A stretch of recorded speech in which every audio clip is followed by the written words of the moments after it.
Buenos días, mi nombre es María Luisa Ruiz, soy cirujana del Hospital Universitario de Valme, en Sevilla, y pertenezco a la unidad de cirugía esofagogástrica y oncología peritoneal.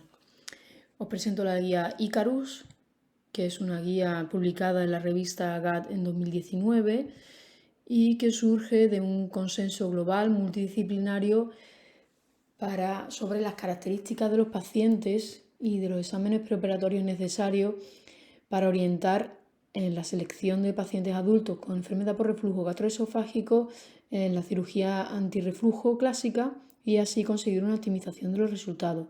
Para ello se contó con un grupo de expertos, 42 expertos internacionales, entre los que se encontraban gastroenterólogos, cirujanos, fisiólogos, y mediante una revisión sistemática de la literatura y un proceso de votación en 3 rondas se valoraron 37 ítems mediante un método Delphi, llegando a un grado de acuerdo mediante la escala tipo Likert y un grado de recomendación según la escala Gray. Y en cuanto a estos 6 grupos en los que se agrupan los 37 ítems, como digo, de los que consta la guía. Y estos 6 grupos los vamos a ir viendo sucesivamente durante la charla. En primer lugar, en cuanto a la presentación clínica y las comorbilidades, estos son los ítems que plantea la guía, pero que yo voy a hacer esquemas para intentar que se comprenda algo mejor.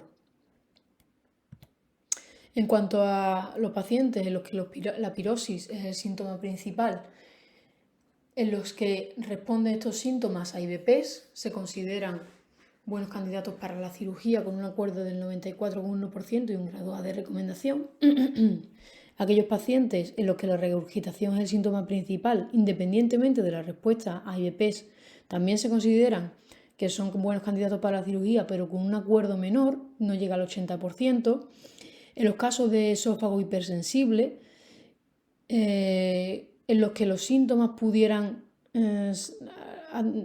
deberse o se considerara que los síntomas se deben al reflujo, pudieran también considerarse como buenos candidatos para la cirugía, pero con un acuerdo del 55,9% y un grado C de recomendación. En aquellos casos con pirosis funcional, aquellos pacientes diagnosticados con pirosis funcional, es decir, aquellos pacientes que tienen síntomas, pero en los que no se objetiva un reflujo ácido en ninguna de las pruebas ni hay alteraciones estructurales que las justifiquen, estos pacientes no se consideran buenos candidatos a cirugía con un acuerdo del 100% y un grado B de recomendación. Cuando es el dolor torácico no cardiogénico el síntoma principal, si los síntomas pueden relacionarse, se consideran que son secundarios al reflujo, se consideran buenos candidatos a la cirugía con un acuerdo de casi el 80% y un grado C de recomendación. Cuando existen síntomas extraesofágicos, llámese el asma, la tos crónica, la laringitis crónica, si estos síntomas se considera que son secundarios al reflujo, también pudieran ser buenos candidatos a la cirugía, pero ya con un acuerdo menor, con un acuerdo de menos del 50% y un grado C de recomendación.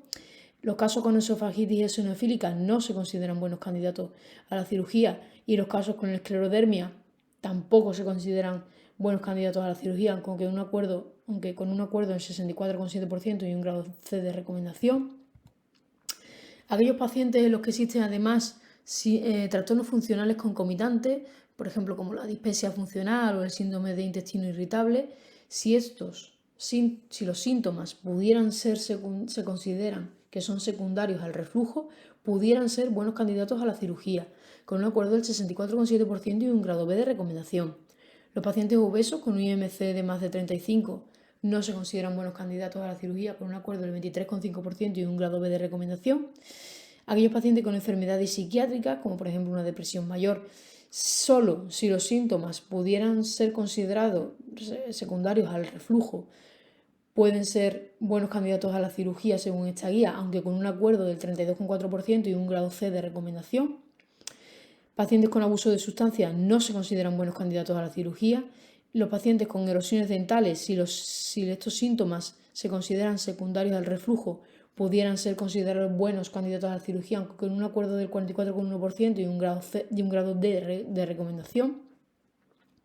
Los ítems relacionados con la endoscopia oral son los siguientes. La endoscopia oral se considera que es obligatoria un año antes de la cirugía con un acuerdo del 94,1% y un grado B de recomendación, y además con un acuerdo del 82,4% y un grado C de recomendación se considera que no es necesario suspender los IVPs. En aquellos casos en los que existen síntomas de reflujo y además una hernia de hiato en la endoscopia, se considera que son buenos candidatos a la cirugía, con un acuerdo del 82,4% y un grado B de recomendación.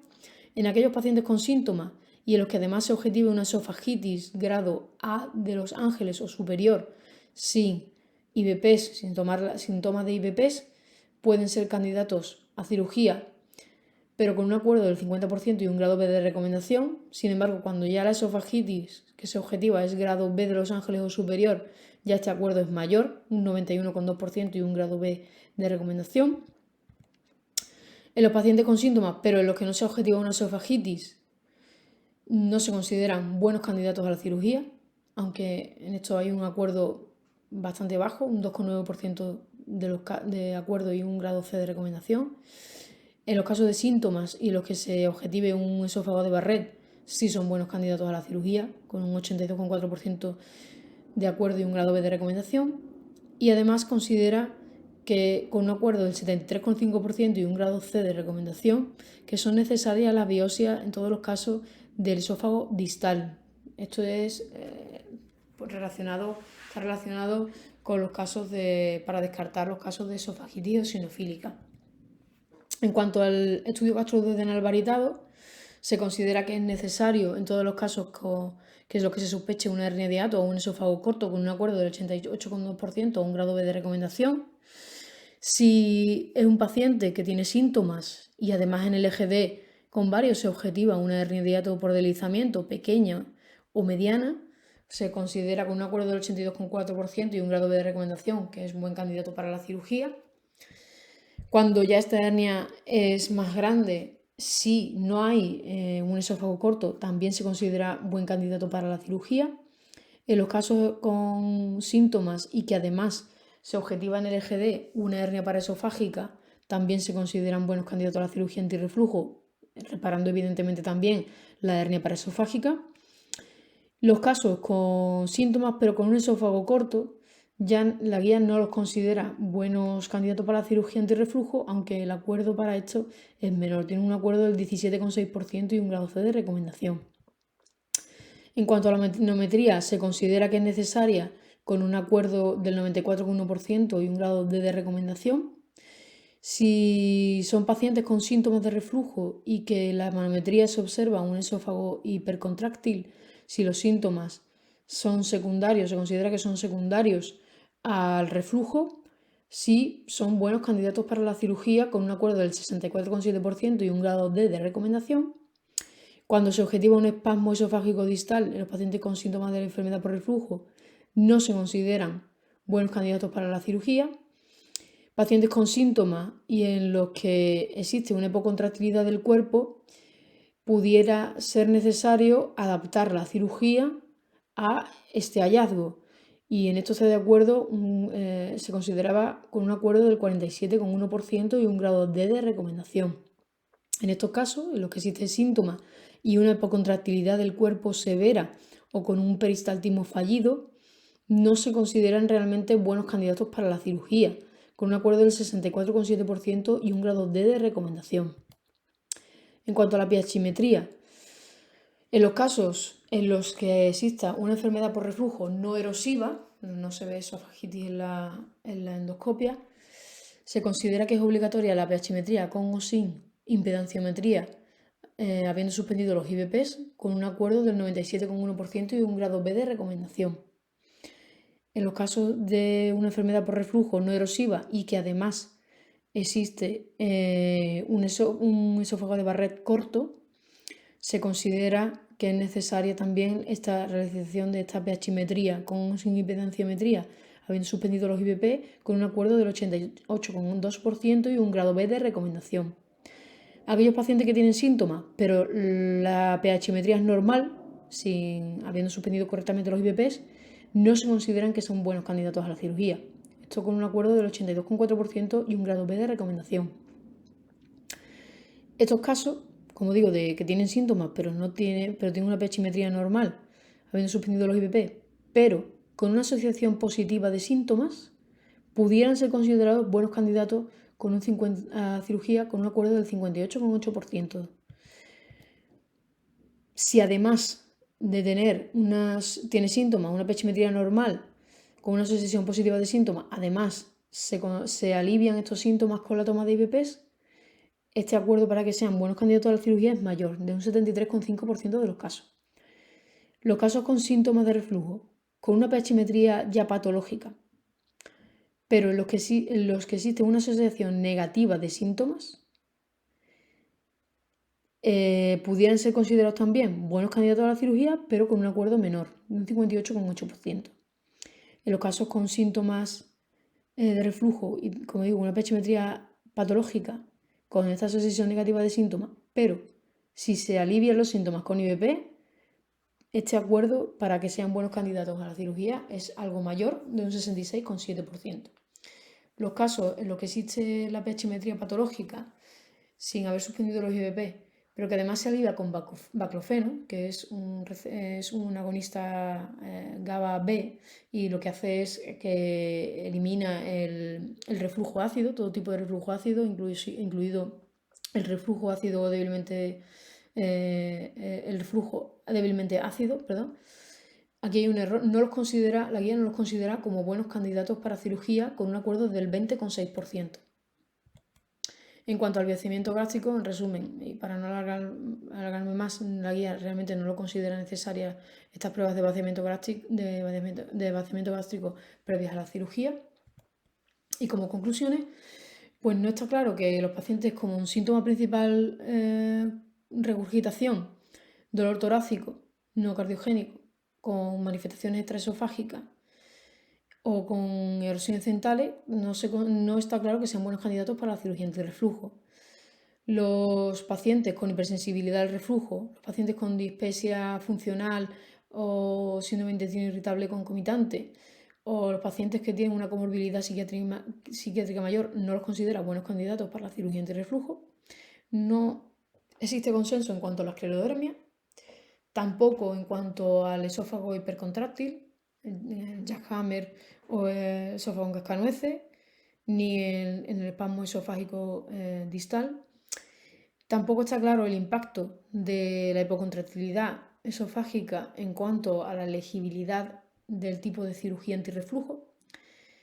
Tampoco está claro si son buenos candidatos los pacientes con hipersensibilidad al reflujo, como digo, y tampoco los pacientes, los que tienen una pHimetría patológica pero con una asociación de síntomas negativa, tampoco está claro que sean buenos candidatos para la cirugía antirreflujo. Esto es un resumen de la guía, como veis, en la tabla 4, y en una comparación con nuestro protocolo del hospital. Como veis, creo que más o menos se adapta a lo que dice la guía. Es verdad que nosotros consideramos la esofagitis, el grado de esofagitis superior o igual al grado C o D de Los Ángeles para plantear la cirugía.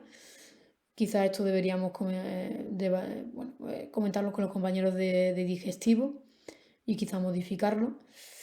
Y lo mismo ocurre con la biopsia de rutina, ¿no? Nosotros solamente hacemos biopsia o se plantea biopsia en la endoscopia oral. En los casos de enfermedad por reflujo, cuando se dan una serie de ítems, quizás deberíamos hacerlo de rutina, siempre para descartar la esofagitis eosinofílica. Y bueno, por lo demás, la pHimetría, la manometría y el EGD con varios, pues siempre están presentes en los estudios preparatorios de los pacientes nuestros que van a ir a cirugía antirreflujo. Hay que considerar, esto es muy importante, hay que considerar que la guía lo único que hace es etiquetar a los pacientes con ciertas características como buenos candidatos para la cirugía o como potencialmente aptos para la cirugía antirreflujo. Os voy a poner un ejemplo de un paciente nuestro de la consulta. Se trata de un paciente de 50 años con síntomas de reflujo, síntomas de pirosis y regurgitación, acompañándose además de tos nocturna, y que es derivado de nuestra consulta desde los compañeros de digestivo, después de 2 años de seguimiento por ellos. Este enfermo se hace una endoscopia y en la endoscopia no se ve esofagitis, habiendo suspendido los IVPs, y por tanto, según esto, la guía nuestra, la guía Icarus, pues no lo consideraría buen candidato a la cirugía. Sin embargo, este paciente, la manometría esofágica objetiva una presión del esfínter esofágico inferior de 3,1 milímetros de mercurio, con una actividad del cuerpo normal. Y además, en el estudio gastroduodenal con vario, se observa una hernia de hiato tipo 1, hernia de hiato por deslizamiento pequeña. Aquí ya la guía, pues podríamos considerar, según esta guía, que pudiera ser buen candidato a la cirugía, ¿no? Tiene una manometría compatible, tiene una hernia de hiato que se ve en el EGD, es verdad que no se ve esofagitis, pero bueno, pudiéramos plantear la cirugía. Sin embargo, se le hace la pH-metría y vemos que la pH-metría es normal, habiendo suspendido correctamente el tratamiento con IVPs previamente. Y aquí ya vienen los problemas, ¿no? La guía, con un acuerdo del 82,4% y un grado B de recomendación, te dice que no operes a este paciente, no te lo recomienda. Si pensamos que, bueno, este paciente tiene una pH-metría normal, pero pudiera tener una asociación positiva de síntomas y que además se alivia con los IVPs, pudiéramos recomendarle la cirugía. Sin embargo, este paciente no existía reflujo ácido en la pH-metría. Tenía un DMIST de 0,3. Y además este paciente estaba con un tratamiento de esomeprazol de 40 miligramos al día y no notaba ningún alivio, según los compañeros digestivos. Pudiéramos considerar entonces que este paciente pudiera ser un caso de pirosis funcional. En este caso, la guía lo que te dice es que no operes a este paciente, con un acuerdo del 100% y un grado B de recomendación. Por tanto, lo que quiero decir con este ejemplo, ¿no? El paciente estaba muy sintomático, es que la decisión de cirugía antirreflujo no debe basarse en una sola característica, en un solo ítem, sino que debe ser un proceso de decisión informado y además basado en hallazgos de apoyo tanto positivo como negativo. Por supuesto, informar muy bien al paciente de, primero, el proceso que padece, de los resultados de las pruebas complementarias que se le han realizado y, según esto, la posibilidad de que los resultados de la cirugía puedan ser óptimos o no. Y nada más. Muchas gracias.